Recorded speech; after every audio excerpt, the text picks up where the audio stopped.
Welcome to a Foxy Tech Tips tutorial on resetting back to default settings on PubG Mobile. If you find this tutorial helpful, please consider subscribing to my channel and liking the video.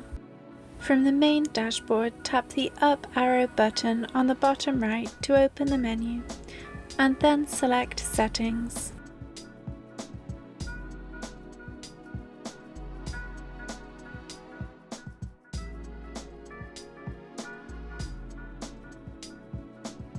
In Settings, tap the Logout button from the bottom to go back to the login screen.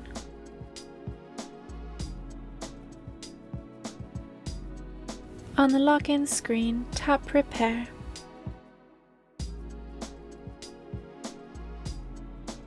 In the Repair menu, select Restore Default Settings, and then tap OK. Your settings will now be reverted back to the default ones, as if you've never changed anything. You can log back into your account now. And that draws an end to this tutorial. Please like the video if you found it helpful, and subscribe to Foxy Tech Tips for more PubG tips and tricks.